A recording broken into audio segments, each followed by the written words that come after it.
السلام عليكم ورحمة الله وبركاته. ازيكم يا حبايب؟ عاملين ايه؟ كل سنة وانتم طيبين.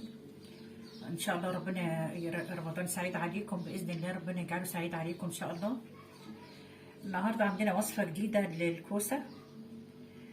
كلنا بنعملها محشي رز او بنحشيها او بنعملها في الخضار او نعملها شوربة خضار.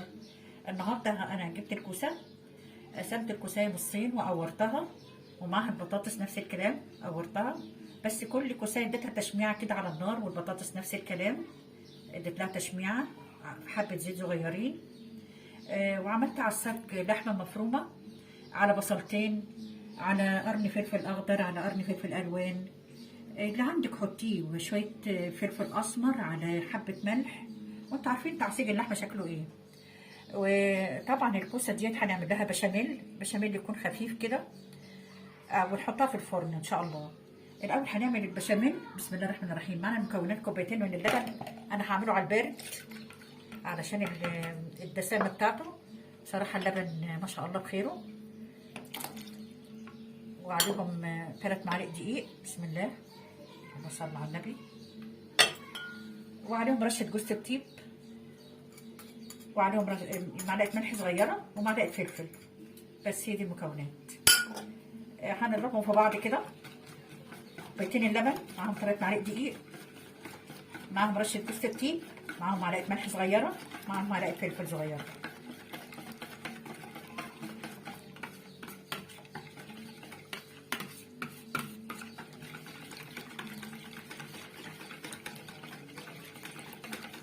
نضربه كده كويس عشان يتجانس كله مع بعضه.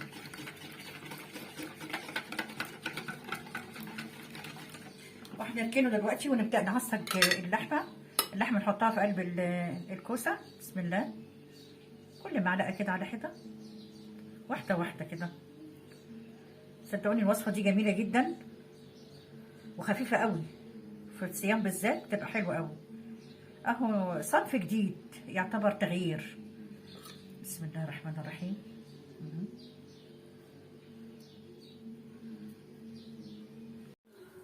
وادي البشاميل اللي عملته على البارد، هبتدي احطه كده على البوتاجاز حله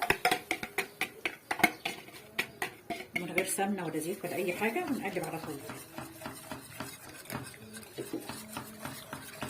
زي ما قلنا حاطين عليه معلقه ملح صغيره، كوبايتين لبن، 3 معالق دقيق، رشه جوز الطيب، معلقه فلفل اسمر، لحد ما يلف القوام بتاعه. نبدا كده نقلب فيه بالمضرب. وانت حبايب قلبي البشاميل بتاعه اهوت، لا خفيف ولا هو تقيل، يا دوبك سمكه معقول، عشان خاطر ايه ننزله كده على الصواني. كيلو كوسه عمل لي صينيتين ما شاء الله، والبطاطس كانت حوالي نص كيلو. واخلص وبعدين احطه في الفرن. ومعايا حبه جبنه موتزاريلا بحطهم فوق البشاميل كده عشان الصينيه تحمر. عندك المستحب حطيه جبنه شيدر ماشي، جبنه تركي ماشي مبشوره، جبنه موتزاريلا، اللي عندك حطيه، مش هيقول لا. عايزه تحطي البشاميل دي كده مش هيقول لا برضو، اللي عندك حطيه. ما شاء الله وصفه جميله جدا وان شاء الله هتعجبكم. ودلوقتي حبايب قلبي هنحط الصينيه في الفرن. بسم الله الرحمن الرحيم. وده حبايب قلبي الشكل النهائي للطبق، الكوسه والبطاطس المحشيه باللحمه المفرومه والبشاميل. وما شاء الله بصوا البطاطس طريه جدا وجميله قوي، مستويه على الاخر، والكوسه شرحه وجميله قوي برضو ما شاء الله، منتهى الجمال. وده طبق رز بالشعريه، وتاكلوه يا رب بالف هنا وشفا. ولو عجبكم الفيديو بتاعي ما تنسوش تعملوا لي لايك وتفعلوا الجرس عشان يوصلكم مني كل جديد، وبالف هنا وشفا يا رب عليكم وعلى قلبكم.